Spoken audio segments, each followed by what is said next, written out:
Hello students, स्वागत है आपका हमारे यूट्यूब चैनल पे। हम लोग देख रहे थे एसएससी सीजीएल 2025 के मोस्ट इम्पॉर्टेंट पीवाईक्यू सीरीज़। ठीक है, तो इसमें ये पीवाईक्यू सीरीज़ का ये लेक्चर 8वां है।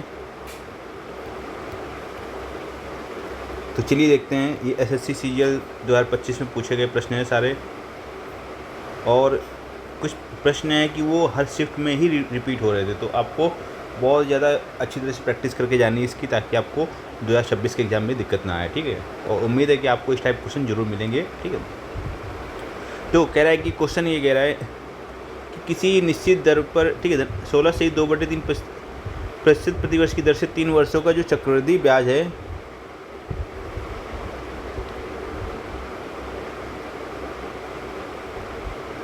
ठीक है, वो 1270 रुपये है, और उसी धनराशि पर समान दर और समान अवधि के लिए साधारण ब्याज है। ठीक है, वो हमें निकालना है। तो देखो,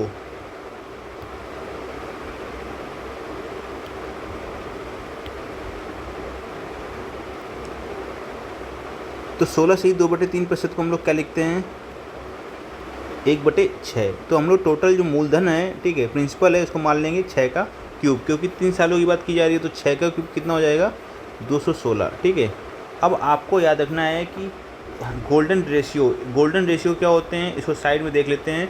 अगर 2 ईयर का ब्याज है तो चक्रवृद्धि ब्याज की बात की जा रही है। ठीक है, सीआई, तो इतना होता है आपका सीआई होता है। ठीक है, और एसआई की बात करेंगे तो ये वैल्यू होती है, 2 यूनिट एसआई होगा और 2:1 होगा सीआई। ठीक है, 3 वर्षों की बात करेंगे तो 3:1। ठीक है, 4 वर्षों की तो 4:6:1। ये चीज़ आपको याद रखना है। तो ये जो वाली वैल्यू होती है, ये एसआई होती है, और टोटल मिला देंगे तो ये आपका सीआई मिल जाएगा। और इतना क्या होता है, डिफरेंस होता है। ठीक है, ये चीज़ क्लियर है ना आपको। ठीक है, अब क्या करेंगे, देखो हम लोग 3:1 लिख लेंगे। अब हम लोग क्या करेंगे, टोटल मूलधन 216 है, 216 का 1/6 निकालेंगे तो आ जाएगा 36। 36 का 1/6 निकालेंगे 6, 6 का 1/6 निकालेंगे तो 1 आ जाएगा।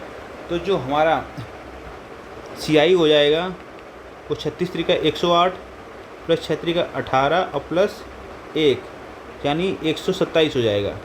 तो 127 वाली जो वैल्यू दी है सीआई की, वो दी है 1270। ठीक है, तो 1 यूनिट की वैल्यू हो गई 10। हमसे पूछा गया है साधारण ब्याज, तो साधारण ब्याज ये होगा 36 3 का 108। तो 1 यूनिट की वैल्यू 10, तो 108 यूनिट की वैल्यू 1080। तो हमारा ऑप्शन पहला करेक्ट हो जाएगा। समझ में आया आपको।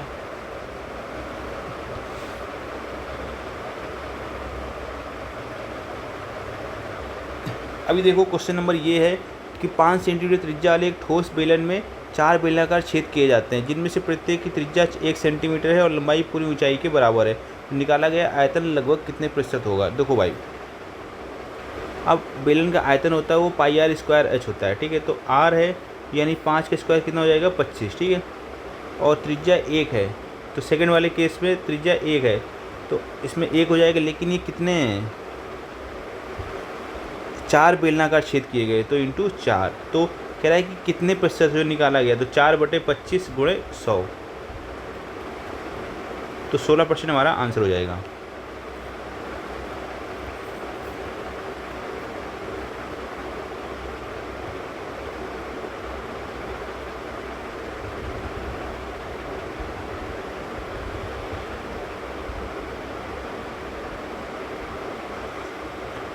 देखो, एक अगला क्वेश्चन देख लेते हैं हम लोग।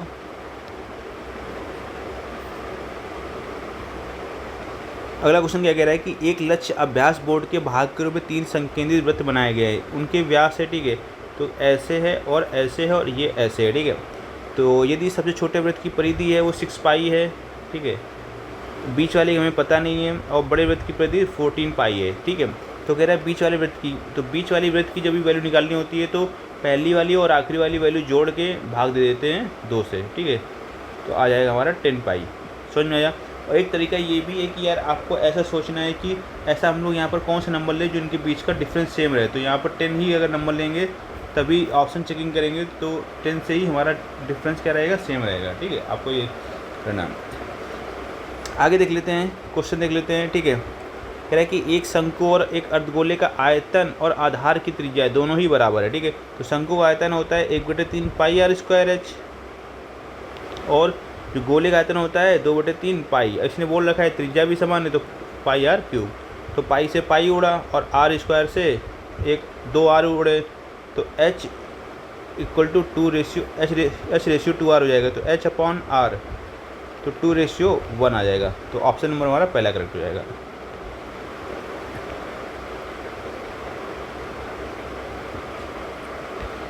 अब अगला क्वेश्चन देख लेते हैं, ठीक है। अभी क्या कह रहा है कि एक व्यक्ति ने 2 योजनाओं में 18,000 का निवेश किया, ठीक है, टोटल 18,000 का निवेश किया, एक में उसने 15% की दर से लगाया, दूसरे पे 10% पे। तो क्या कहता है कि दोनों का जो टोटल ब्याज है वो 2160 था, ठीक है। तो समझो अगर हमने इसने केवल 10% की दर से ही लगाया होता तो 18,000 का 10% कितना होता, 1800 होता, ठीक है। अब ब्याज एक्चुअल में कितना मिल रहा है 2160, तो कितने का डिफरेंस आ गया 360 का। तो 360 का डिफरेंस तभी आया होगा जब इनके ब्याज की दर में डिफरेंस होगा। तो इनकी ब्याज की दर में डिफरेंस कितने का है 5% का, तो 5% की वैल्यू कितनी हो गई 360, तो 1% की वैल्यू कितनी हो जाएगी 72, ठीक है। और हमसे पूछा गया है निवेश की गई राशि, तो हमेशा 100% राशि निवेश करते हैं हम लोग जब तक इस क्वेश्चन में बोला ना जाए, ठीक है। तो 70 to 100 हमारा आंसर हो जाएगा। समझ में आ गया आपको। चलो आज के लिए इतना ही रखते हैं, फिर हम लोग, ठीक है, और भी क्वेश्चन हैं जो हमारे इसमें हमने सेट किए हुए हैं, ठीक है, यह सब सारे क्वेश्चन आपको हम लोग करा देंगे, ठीक है।